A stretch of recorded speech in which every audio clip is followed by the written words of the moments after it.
Hello everybody, my name is Benji. Welcome back to Satisfactory. We are back over on Twitch today for part 24 of our Satisfactory playthrough. I've already done a little bit of work. I forgot to record it. I'm sorry. I'm still, like, forgetful sometimes of things. Anyway, not important. What is important is the fact that we're working on electromagnetic control rods today, which is this little platform way off in the northern portion of the map, quite literally opposite side of the map of home, over here with the train station. And we're doing electromagnetic control rods at a rate of 20 per minute. So we've got the steel already figured out for the steel pipes that go into the stators, and we've got the copper currently being figured out, soon.tm. We just ran a belt, we need to run some more, and there's also Caterium up there that we need for the AI limiters. And the more that I look at this foundation space that I created here, it's a 20 by 13. I should be able to fit everything on the bottom floor, and then up on the top floor I can have the train station, the roundabout, and the drone platform, taking everything back home. After that, we are going to head over to the Gold Coast and begin working on infrastructure for the fused modular frames and cooling systems, if we have the time. This is the main objective for today, and it gets us one step closer to nuclear. The other step is going to be, obviously, the cooling systems and stuff. So yeah, we've got a lot planned, well, not a lot planned, but we've got some important stuff planned for today. I'm gonna head back over and keep working, and check back with you in a moment. So, we have finished, I said so, I'm trying to avoid saying that, because I always do that, but oh well, doesn't matter. We've finished electromagnetic control rods, with the exception of actually making it look decent. Everything is done. So we've got the iron and coal coming from over there, turning into steel, which goes into these 5 constructors to make steel pipes. We've got copper coming in from way off in the distance to make wire that goes into here to make stators with the pipes. And some more over here that goes into making copper sheets. I hit the wrong button. And then we've got Caterium coming off of the mountaintop to make the quick wire. The quick wire, copper sheets, and stators go up to the next floor, where we have an open top design for the drone, because I didn't want to make a second platform for drone. And we've got these 3, which are cascading and look actually pretty good in my opinion, going into these to make the AI limiters. The AI limiters and stators go around to finally make the 20 per minute electromagnetic control rods, which are hooked up in the drone port, and everything is all ready to go. I just gotta connect one power line, and the entire factory now comes to life. Which means I can use my hover pack again. Woohoo! So Caterium's coming from way over there in the distance, 500 meters away, you can see it. Not as bad as it would have been if I had to do magnetic field generators and stuff, because this would have only been part of the magnetic field generator factory, and then there would have been even more for the rest of the magnetic field generators, like steel beams, versatile frames, all kinds of crazy stuff. But at this point, we're just kind of waiting around for raw resources to be coming in. And we've got the double overflow system going on here, so half of it overflows one direction, the other half overflows the other direction, just to make things a little bit easier on me personally. Here comes some copper ingots already, same thing with the double overflow. Looks like the iron ingots are good to go, which means that the steel ingots are also good to go. The steel ingots actually go over top of the train, which I think is just absolutely amazing. There go the steel pipes. And some wire as well. How? It did this earlier once, too. Where it did, like, steel pipes in an assembler. with a single input. That doesn't make any sense. I don't know how it does that. I don't know how, I don't know why. Also, I definitely double checked to make sure that these were all correct. There it goes. Oh, also, I never checked the power draw from the system. Looks like it is 683, so not bad, actually. That's really not bad at all. The drone probably won't be on its way for a while. Oh, we've got an autosave coming in here, so I guess we'll see in a minute. There goes some stators. Copper sheets, quick wire, all that good stuff. Going to make AI limiters. The autosave's finished. So the AI limiters and the stators both have a double overflow back here for the electromagnetic control rods. Which I don't know why that one didn't go this direction first. I don't know. But we should be seeing our first electromagnetic control rod any second now, which is foreshadowing for the future of nuclear power and nuclear industries. I am so excited.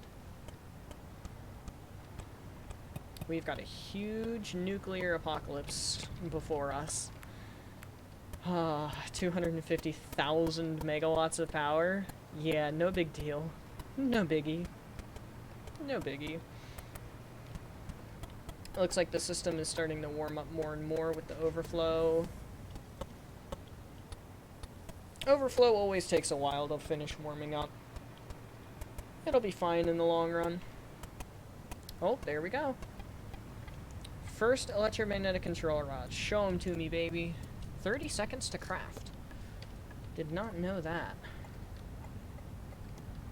Please, oh please, show me the spice. Show me the spice of life. There they are. The electromagnetic control rods. And more being produced already. Nice. That is good stuff. The actual nuclear spice is going to be coming from the alternate recipes. The infused uranium cell with the uranium, silica, sulfur, and quick wire. Quick wire sucks for this recipe, but it's fine. And then the uranium fuel unit are the two alternates that we're going to be using for nuclear. Plutonium we haven't unlocked yet. So now, with that ready to go, and drones visible on the map, the drone should be taking off. No destination set. This port. Oh, well, you know, that might help. Country roads ECR. Country roads ECR. This port ECR sending. How about now? No drone. Yeah, I'm aware this has no drone. That's fine. Max transfer rate 2.49 stacks per minute. That drone should take off. Oh, it's taking off. It's offset from the other ones. Here it comes. Here it comes. Question mark, please. There it goes. I don't know why it's going that way. Oh, no, here it comes. So it should come pretty much straight this way. So the only other thing that we have to do before we can start on the nuclear process is cooling systems, which we already have some of the infrastructure set up for. That's going to be done over here. So we're probably going to go start setting up the rest of the infrastructure for that. But before we do that, let me grab the efficiency hand checker tool. 24. 24? 24. There's only supposed to be 5 of these. Well, I already built 6.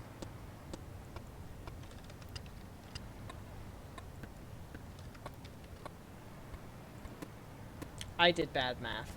I already did 6. It doesn't matter. It's fine. 20. Yep, alright, cool. We are good to go in that point. Love the hand checker tool.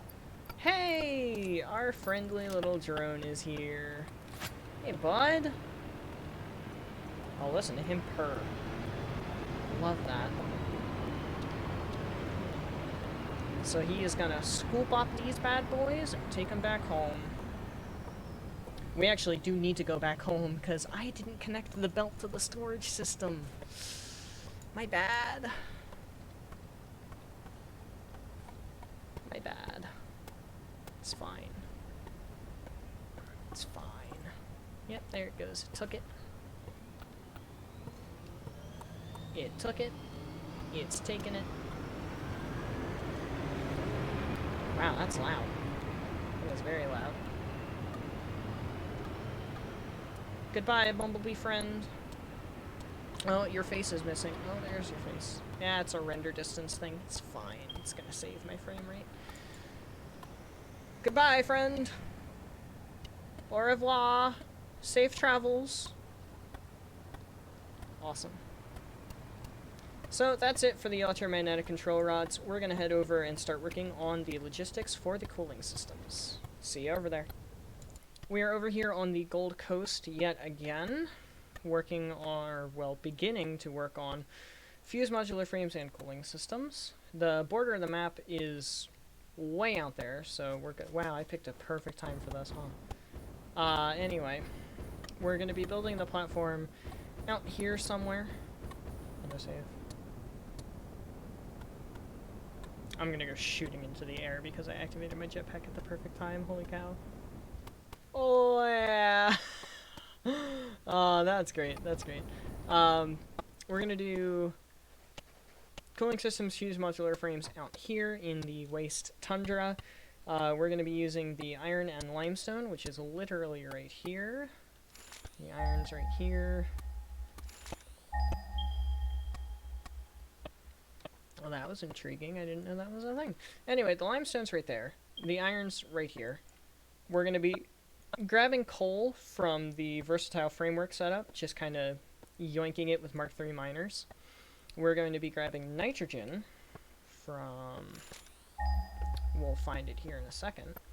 We're going to be grabbing oil from way over here on the Gold Coast, way up here. We're going to run a big old pipeline out the side, down the way.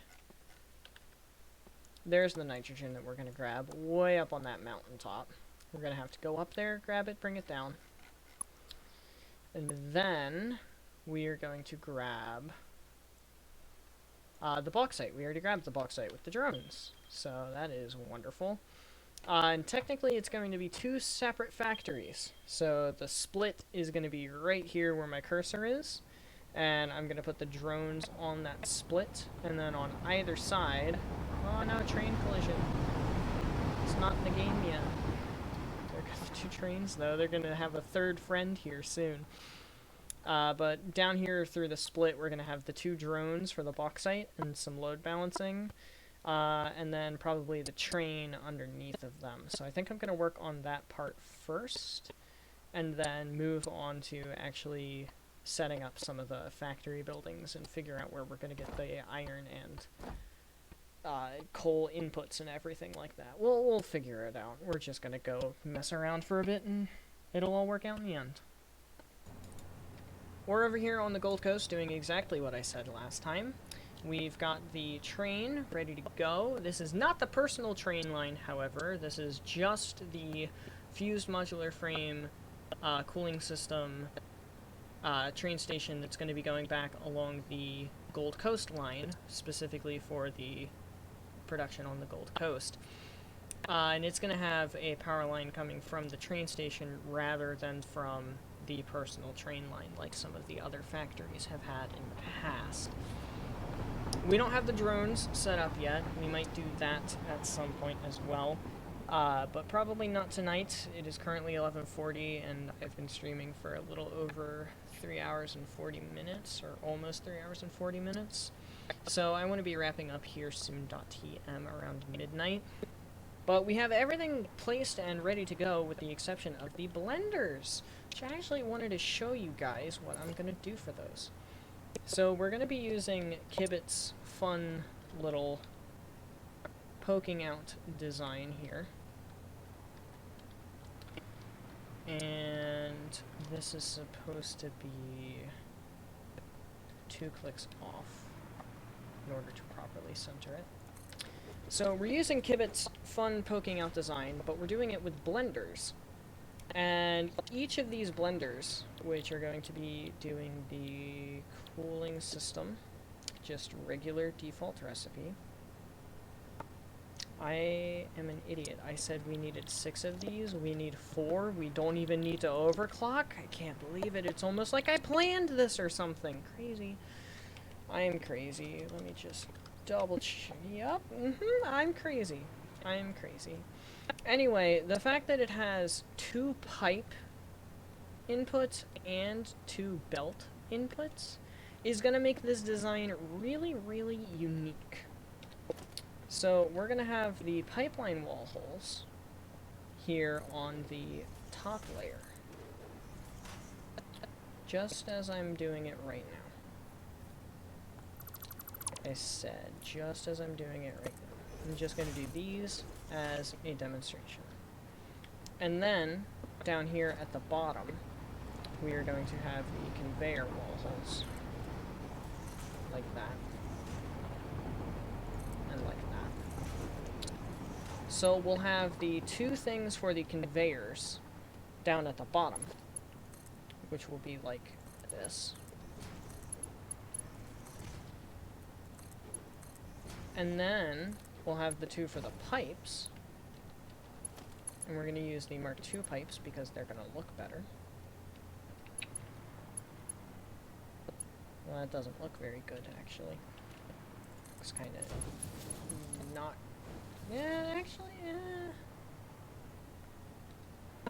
I don't know how I feel about that. I kind of was hoping it would be a little more, you know, vertical. But it's not bad in the long run. So we're going to have this as the design as a centerpiece. We'll have lights over top of them all, making them all look nice and good. Probably silver lights, or maybe darker or lighter blue lights because of this blue. That's a neat blue, actually. We'll figure out what we want to do with the lights and everything later. Right now, I still have a lot of belting and piping to actually do and get done. And after that, we're going to be wrapping up the stream because, like I said, it's been almost 4 hours. We will see you guys once we actually have everything belted and piped together. Doesn't look too different from the last time that you saw it. I might even be in the same position, I don't know. But we went on ahead and got the blenders all hooked up and ready to go. They're already hooked into the train as well, which is very nice. We'll need to put a new train down for these as well, so that's also cool. The only thing that we have left to do for this factory is actually grab the oil from way over there, grab the nitrogen from way up in that mountain range, and grab the coal from way over at the versatile frames, and bring it right down through that little gap right there. If I can actually use my mouse. And then we'll save fused modular frames for later, because after this is done, we can start nuclear. We just need to wait for enough to produce, unlock plutonium, and wait for some hard drives. And then we're good. We're good to go after that. It's crazy to me that we're, like, about to start nuclear.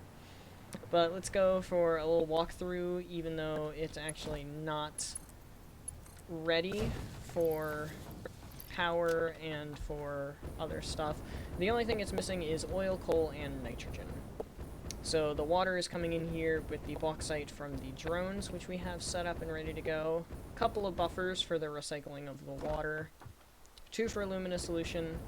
2 for the other one, which is scrap. The scrap does a double overflow into ingots. The ingots do a single overflow into casings. We've got the same old fuel recycled rubber set up as always.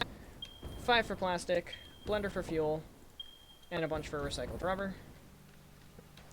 Part of that rubber, 50 of it, so we have a 60 belt here, goes straight to the actual cooling systems. And the rest of the 200, which is 150, go to these 5 assemblers, making the heat sinks with the alternate heat exchanger recipe, which is a Good recipe, very good recipe. And then here's all the belt work, pipe work for the underneath section of the blenders, which makes it look so nice. We've got the 2 pipes here, one vertical so it doesn't clip, and the other just going straight in. That's the nitrogen. This is the water. And then we've got 1 belt going under the pipes and 1 belt going through the pipes with this crazy looking, what's it called, elevator shape. And it just follows the entire way down, which I think looks really cool, actually. It might have some glass just to show that off, but that's how we get this nice, chic, clean look over here. Haven't figured out the lights or anything yet. That's a problem for a Benji that's not sleep deprived. And everything else about this factory is completely done. I just need to hook up the inputs for the resources at some point in time, next stream, and then go start working on nuclear. Can't believe it. Cannot believe it in the slightest. But that is going to end it for today's episode. So I hope you guys have enjoyed, because I know I have. I'm so happy to have my PC back. I'm so happy to have my PC back and working better than it ever did before. I'm hitting 70 frames on the Gold Coast. I used to not go above like 30 at this place. It's crazy. It's absolutely crazy. But without further ado, thank you everybody so much for watching. Adios, sayonara, au revoir, hasta la vista, das vidania, avidazien, ciao, and goodbye. I hope you have a wonderful day. I will see you in the next one. Later.